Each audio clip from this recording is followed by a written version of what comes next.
Em várias ocasiões a gente conversou com vocês que nenhum animal é capaz de digerir celulose. Nenhum animal é capaz de digerir celulose porque nenhum animal apresenta enzimas adequadas, chamadas de beta-celulases, para digerir a celulose. Daí, todo herbívoro tem que estar associado a micro-organismos para poder digerir a celulose. No caso lá, mamíferos herbívoros, então, eles estão associados a micro-organismos, particularmente bactérias, produtoras, gente, dessas enzimas beta-celulases, para poder digerir a celulose. Ou seja, tecnicamente, quem come o capim é a vaca, mas quem digere a celulose do capim são as bactérias associadas à vaca, porque são elas que fabricam as beta-celulases. Mesmo gente com a vaquinha apresentando associação com essas bactérias, celulose é dificílimo de digerir. De maneira que os animais do grupo dos mamíferos, que são herbívoros, eles têm alguns truques para poder aumentar a eficiência na digestão de celulose, para tentar facilitar a digestão da celulose por parte das bactérias e ter um maior aproveitamento nutricional. Vamos dar uma olhada em como é que isso funciona? Para começar, existem dois tipos de mamíferos herbívoros. Número 1, nós temos os mamíferos herbívoros não ruminantes. Ora, os moçada que não são ruminantes, eles vão apresentar aquelas bactériazinhas produtoras de enzimas beta-celulases localizadas no apêndice. Ô, gente, apêndice secal, apêndice vermiforme, aquele que na espécie humana só serve para dar apendicite, aquela tripinha que está localizada entre o final do intestino delgado e o comecinho do intestino grosso, cara, em alguns animais acumula bactérias para fazer a digestão da celulose. Então, o fato de nós termos apêndice sugere que um dia nossos ancestrais conseguiam digerir celulose. Então, o fato de eu ter um apêndice, apesar do apêndice hoje não servir para nada, só para dar apendicite, sugere que um dia meu apêndice funcionou, e porque esse meu apêndice funcionou em ancestrais meus, esses ancestrais meus deviam ser herbívoros, não ruminantes, e as bactérias lá no apêndice. Dentre eles, carinhos como, por exemplo, o gorila, com toda aquela pose de mal que o gorila tem. O gorila é vegetariano, então o gorila, moçada, ele só come mato, ele tem um apêndice grandão, bem maior do que a gente, para poder acumular bactérias e digerir a celulose. Aliás, continua sugerindo essa noção de que um dia o meu apêndice funcionou. Se você pensa lá, por exemplo, em evolução, você pega lá gorila, pega lá chimpanzé e pega lá o homem, a brincadeira é mais ou menos assim, O gorila, ele é herbívoro e ele apresenta o apêndice desenvolvido. O chimpanzé, ele é onívoro, ele apresenta o apêndice atrofiado. O homem é onívoro, apresenta lá o apêndice atrofiado. Lembrando que onívoro é quando você come um pouco de tudo. O fato, gente, do gorila ser herbívoro e ter um apêndice desenvolvido sugere que o ancestral nosso muito antigo, ele também era herbívoro. E ele também tinha o apêndice bem desenvolvido. Continua desse jeito no gorila, entretanto, no ancestral comum ao chimpanzé e ao homem, que não é ancestral do gorila, provavelmente o apêndice já era atrofiado, provavelmente esses caras já eram onívoros. Então, pelo amor de Deus, quando eu falo que um dia seu apêndice funcionou, não é no seu avô, nem no seu bisavô, nem no seu tataravô. É no ancestral seu, lá da baixa da égua, lá de milhões de anos atrás, de antes de eu me separar do chimpanzé, de antes da gente se separar do gorila. Então, nesse ancestral de muito tempo atrás, antes de eu me separar do gorila, o apêndice era desenvolvido, continua desenvolvido no gorila. E o gorila é herbívoro até hoje, mas quando a gente se separa do gorila, antes da gente se separar do chimpanzé, a gente passa a ser onívoro, com o apêndice atrofiado, e continuamos assim até os dias de hoje. Ora, quem mais são herbívoros que não são ruminantes? É o caso, por exemplo, de outros animais, coelho, cavalo e etc. Nesses caras, moçada, então, as bactérias que vão produzir beta-celulase para digerir celulose estão no apêndice, né? Então, nesses caras, o apêndice funciona. O apêndice é grande e desenvolvido para eles digerirem celulose. Na gente, o apêndice atrofiou e por isso que hoje a gente não digere celulose. Ora, nós temos pessoas, um segundo grupo de mamíferos herbívoros, que são os ruminantes. Ora, se tem os não ruminantes, você tem os ruminantes. A diferença é que nos chamados ruminantes, o que acontece é que as bactérias não estão localizadas no apêndice, elas estão localizadas no estômago. E o estômago desses caras, ele é chamado de estômago poligástrico. Poli quer dizer vários, porque esse estômago apresenta 4 compartimentos, 4 câmaras.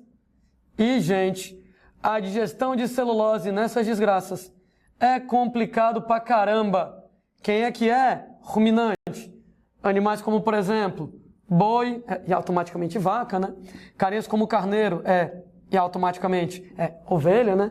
Carinhas como bode e automaticamente cabra, camelo e etc e tal. Então esses caras, eles são ruminantes.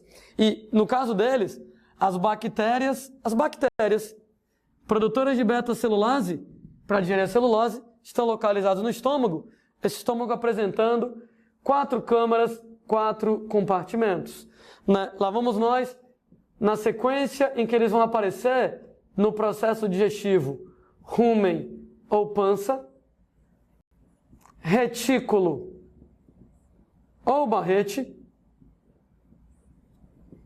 omaso ou folhoso, abomaso ou coagulador. Daí pessoas, nesse caso, rumen ou pança, retículo ou barrete, omaso ou folhoso, abomaso ou coagulador. E cada estrutura dessas tem lá o seu papel. Como é que funciona a digestão de celulose nesses caras? E por que o nome deles é ruminante? No primeiro momento, moçada, lá a vaquinha vai lá e deglute o capim sem mastigar.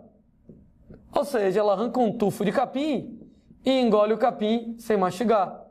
Ô Landim, mas eu lembro que vaca fica mastigando o tempo inteiro. A cara da vaca fica lá mastigando o capim, parece chiclete. Calma. No primeiro momento, ela deglute e engole o capim sem mastigar. E o capim, então, vai para o rumen ou pança.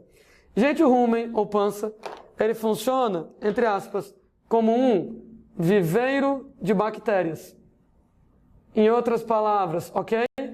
É onde você tem que as bactérias que digerem celulose, elas estão lá. Daí, o que acontece no rumen é que no rumen você mistura o capim com as bactérias e as enzimas beta-celulases que vão digerir celulose.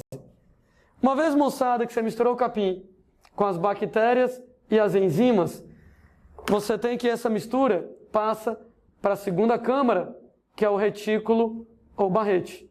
Retículo ou barrete funciona como uma espécie de compactador. Ora, o que é isso?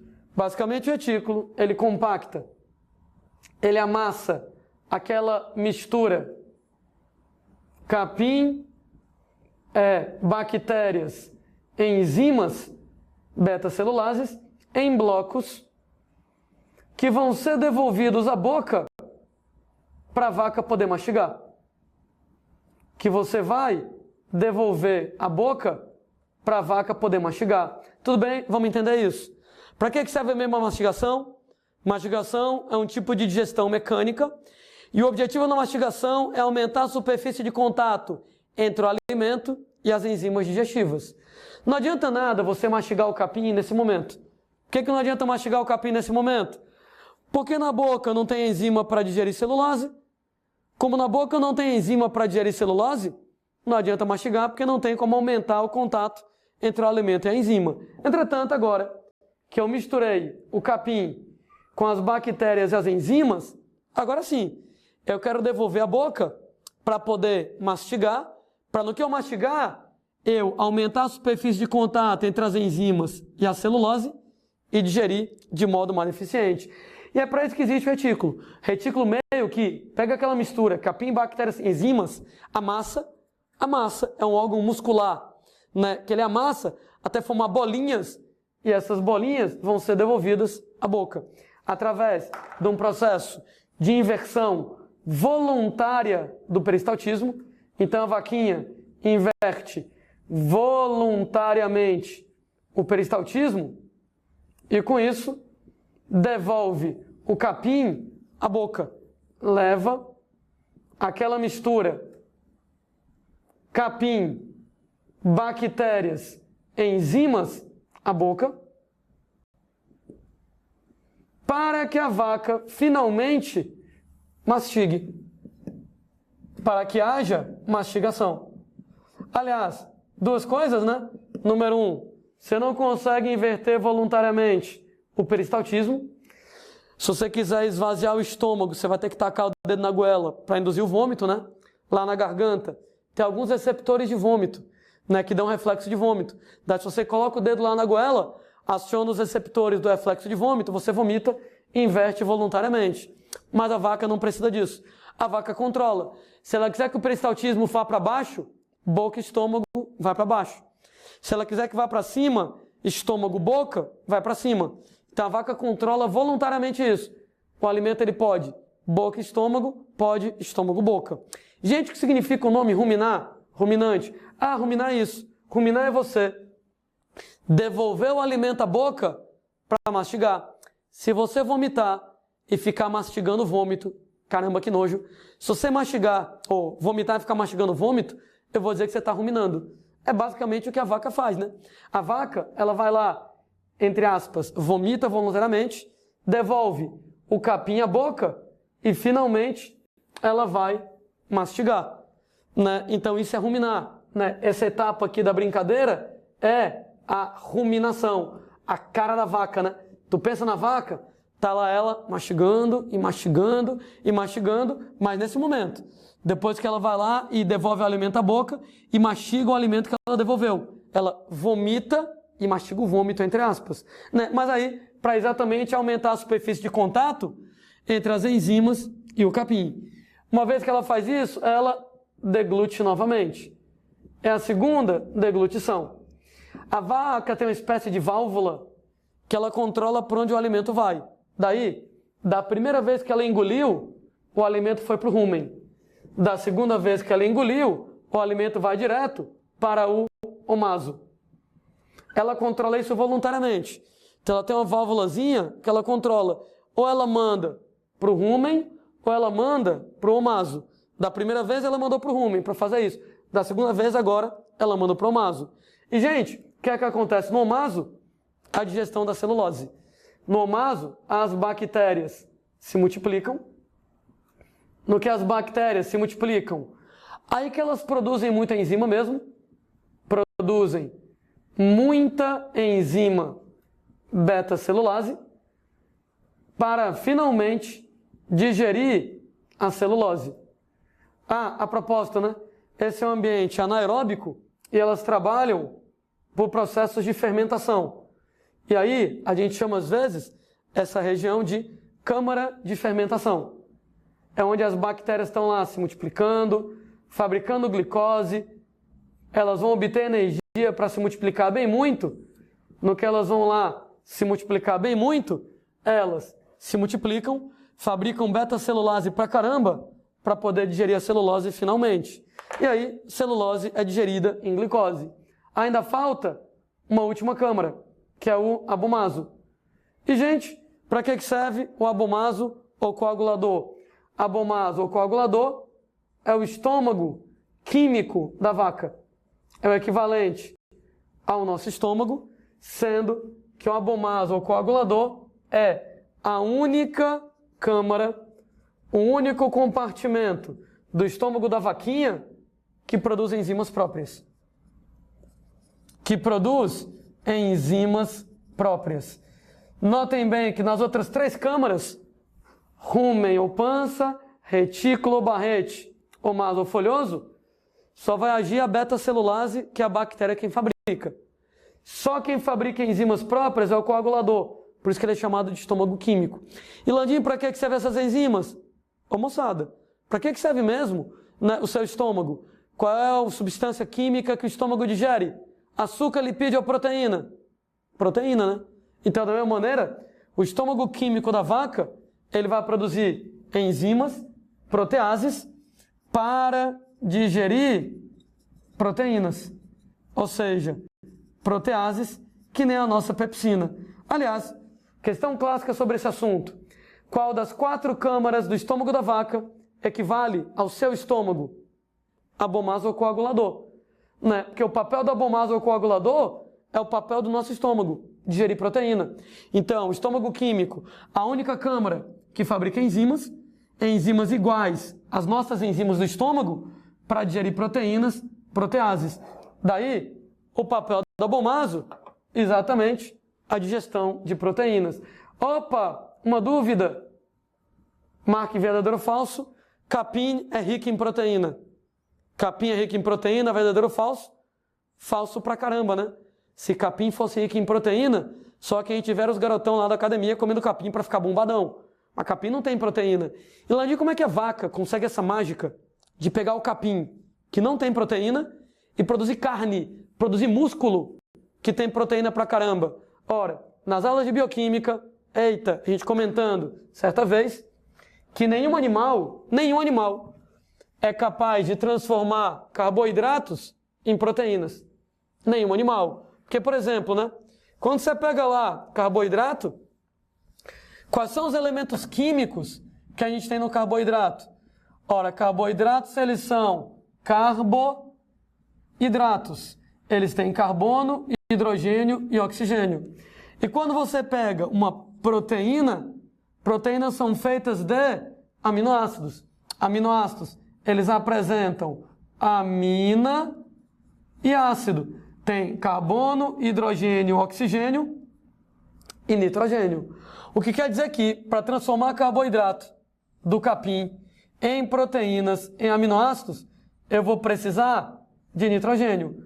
Carbono já tem, hidrogênio já tem, oxigênio já tem, mas nitrogênio eu vou precisar adicionar.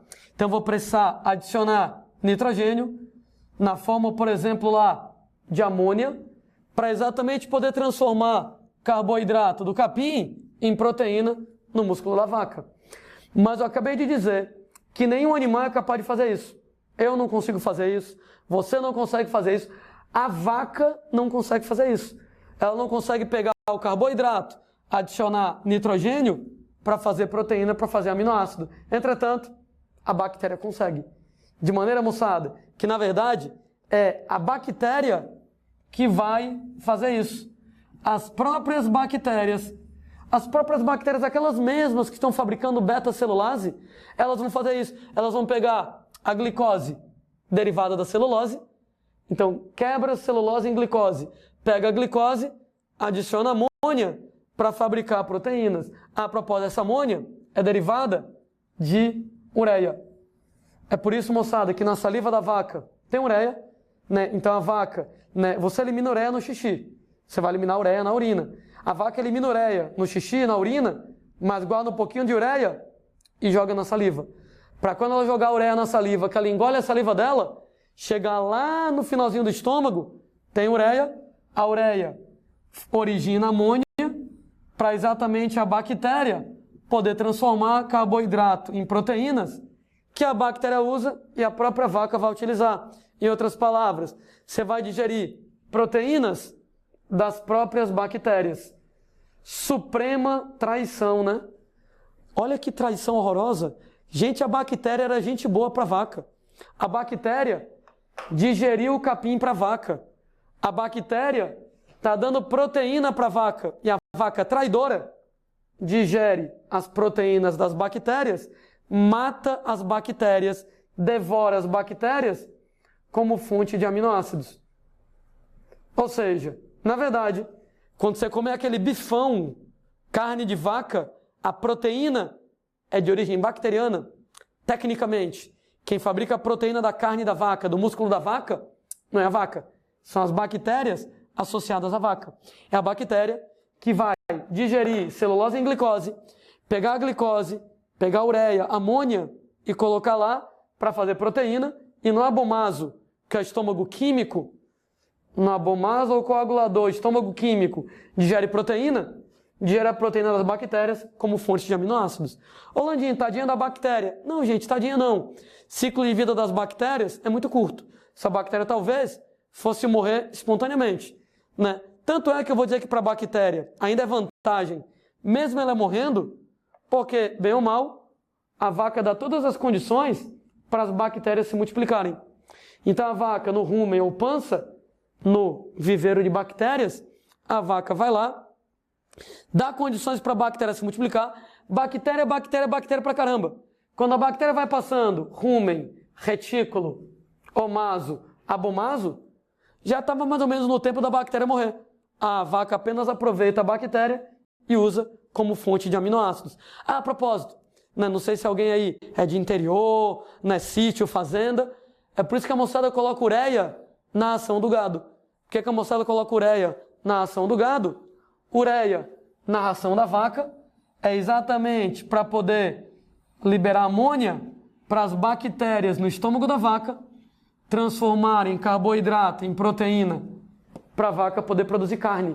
Então, quando eu boto ureia na ração da vaca, fonte de nitrogênio para a bactéria fabricar proteína, para a própria vaca ganhar músculo, para ela ganhar carne mais rapidamente. Quer dizer, então, que, repetindo aqui, vocês querendo ou não, vamos lá, a vaca engole o capim sem mastigar, vai para o rumen, mistura o capim com as bactérias e as enzimas, passa para o retículo. O retículo pega aquela mistura, capim, bactérias, enzimas e amassa até formar blocos que a vaca devolve à boca.